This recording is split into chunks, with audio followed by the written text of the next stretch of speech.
Varanasi cinema duration ఎంత ఉంటుందో తెలుసా? వారణాసిలో రామాయణం ఎపిసోడ్ ఎంతసేపు ఉంటుందో తెలుసా? ఈ మూవీకి సంబంధించిన విషయాలను, ఆసక్తికరమైన సమాచారం దర్శకుడు రాజమౌళి గారే స్వయంగా వెల్లడించారు. అందుకే ఈ రోజు వీడియో చాలా ప్రత్యేకం. ఎందుకంటే వారణాసి సినిమా గురించి ఇప్పటి వరకు బయటకు రాని ఎన్నో విషయాలు తాజాగా హాలీవుడ్ మీడియాకు ఇచ్చిన ఇంటర్వ్యూలో బయటపడ్డాయి. ఆ ఇంటర్వ్యూలో రాజమౌళి గారితో పాటు మహేష్ బాబు, పృథ్వీరాజ్ సుకుమారన్, ప్రియాంక చోప్రా కూడా పాల్గొని ఈ సినిమా గురించి ఎన్నో విశేషాలను పంచుకున్నారు. ఇప్పుడు ఆ ముఖ్యమైన విషయాలన్నీ మనం మాట్లాడుకుందాం. ఈ ఇంటర్వ్యూ షూట్ చేసింది నవంబర్లో. అప్పటికి ఈ సినిమా షూట్ 110 days పూర్తయిందని తెలిపారు. చాలా ఇంపార్టెంట్ పోర్షన్స్ షూట్ కంప్లీట్ అయిపోయింది అని చెప్పారు. ఇంకా ఈ సినిమా 2 partsగా వస్తుందా లేదా అన్న సందేహం చాలా రోజులుగా అభిమానుల్లో ఉంది. ఆ విషయంపై కూడా రాజమౌళి గారు స్పష్టత ఇచ్చారు. మొదట ఈ సినిమాను 2 partsలో తీసే ఆలోచన చేశామని, కానీ తర్వాత ఆ నిర్ణయాన్ని మార్చి ఒకే సినిమాగా విడుదల చేయాలని నిర్ణయించుకున్నామని చెప్పారు. 3 గంటలకు పైగా డ్యూరేషన్తో ఈ సినిమా ప్రేక్షకుల ముందుకు రానుంది. ఈ సినిమాలో రామాయణం ఎపిసోడ్ దాదాపు 25 నిమిషాల పాటు ఉంటుంది అని రాజమౌళి గారు తెలిపారు.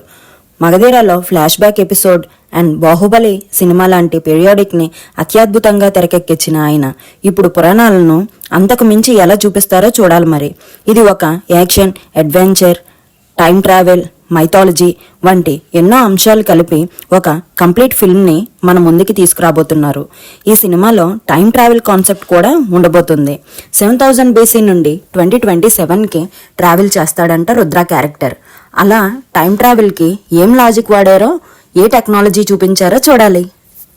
ఇప్పుడు మహేష్ బాబు పాత్ర గురించి చెప్పుకుంటే ఈ సినిమా కోసం ఆయన పూర్తిగా తనను తాను మార్చుకున్నారని తెలుస్తుంది. ముఖ్యంగా రాముడి పాత్ర కోసం ఆయన ట్రైనింగ్ తీసుకున్నారంట. ఎలా నడవాలి, ఎలా నిలబడాలి, బాడీ లాంగ్వేజ్ ఎలా ఉండాలి వంటి ప్రతి అంశంపై ప్రత్యేకంగా శిక్షణ పొందారు. మహేష్ బాబు రన్నింగ్ స్టైల్ ఎంతమందికి ఇష్టం చెప్పండి?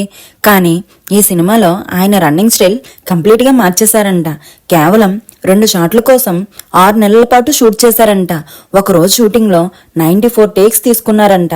అయినా షూట్ సరిగా రాకపోవడంతో మళ్ళీ నెక్స్ట్ డే షూట్ చేశారంట. కొన్ని సీన్స్ ఫారెస్ట్లో నిజమైన యానిమల్స్ మధ్య తీశారంట. ఏనుగుల గుంపుతో పాటు కూడా కొన్ని షాట్స్ తీశారంట.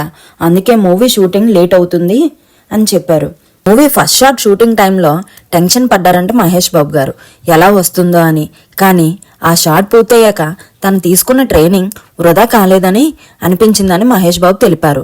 మరో ఆసక్తికర విషయం ఏమిటంటే షూటింగ్ సమయంలో ఆయన మానిటర్ కూడా చూసేవారు కాదంట. షాట్ ఎలా వచ్చింది అని రాజమౌళి గారు చెప్పడమేనంట. ఇప్పుడు ఈ సినిమాలో విలన్ పాత్రలో నటిస్తున్న పృథ్వీరాజ్ సుకుమారన్ గురించి చెప్పుకుంటే ఆయన పాత్ర చాలా భిన్నంగా ఉండబోతుందని తెలుస్తుంది. ఆయన చేస్తున్న కుంభా క్యారెక్టర్ ఫిజికల్లీ హ్యాండిక్యాప్డ్గా చూపించారు. కానీ షూటింగ్ టైంలో ఏమైనా హ్యాండ్స్ అండ్ లెగ్స్ కదులుతాయేమో అని కొన్ని సన్నివేశాల్లో ఆయనను చైర్కి హోల్డ్ చేసి టై చేసి షూట్ చేశారు అని చెప్పారు. చేతులు కాళ్ళు కదలకుండా ప్రత్యేకంగా బంధించి షూటింగ్ చేశారు. ఆ సమయంలో కూడా ఫ్లైస్ అవి తన మీద పడకూడదని పృథ్వీరాజ్ ప్రే చేసేవారంట. ఆయన పాత్ర మానసికంగా చాలా శక్తివంతమైన విలన్గా కనిపించబోతోందని తెలుస్తోంది.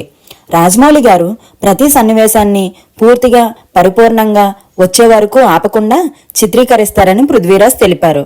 ఆయన కూర్చున్న చైర్ కూడా ఆయన బ్రెయిన్తో పనిచేస్తుందంట. మూవీలో మెంటల్లీ స్ట్రాంగ్గా చూపిస్తారు కుంభా క్యారెక్టర్ని. ఈ సినిమాలో హీరోయిన్ గా నటిస్తున్న ప్రియాంక చోప్రా మందాకిని అనే క్యారెక్టర్లో కనిపించబోతున్నారు. ఆమె పాత్ర ఒక దొంగ పాత్ర అని చెప్పారు. 6 సంవత్సరాల తర్వాత ఇండియన్ మూవీలో నటిస్తున్నందున ఈ సినిమా ప్రత్యేకంగా గుర్తుండాలని కోరుకున్నారని చెప్పారు. ఈ సినిమాలో ఒక మంచి పాట ఉండాలని రాజమౌళి గారిని అడిగారంట. ఇప్పటికే ఒక మంచి సాంగ్ షూట్ కంప్లీట్ అయ్యింది అని, ఆ సాంగ్ ని ఎప్పుడూ అలా తాను హమ్ చేస్తూనే ఉంటాను అని చెప్పారు ప్రియాంక చోప్రా. ఈ సినిమా ప్రమోషన్స్ కూడా చాలా ప్రత్యేకంగా నిర్వహిస్తున్నారు.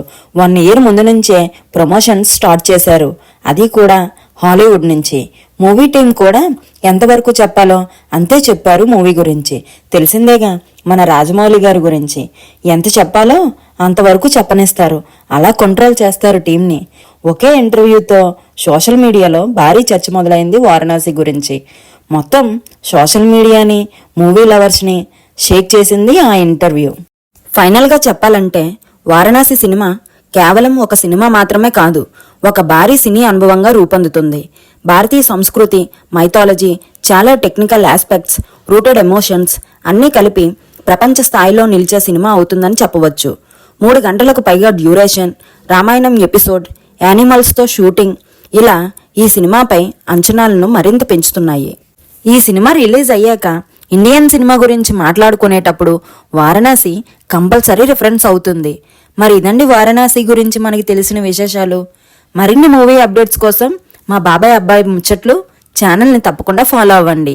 వీడియో నచ్చితే లైక్ చేయండి, ఫ్రెండ్స్తో షేర్ చేయండి, ఛానల్ని సబ్స్క్రైబ్ చేయడం మర్చిపోవద్దు. మళ్ళీ మరో మంచి వీడియోతో మీ ముందుకు వస్తాను.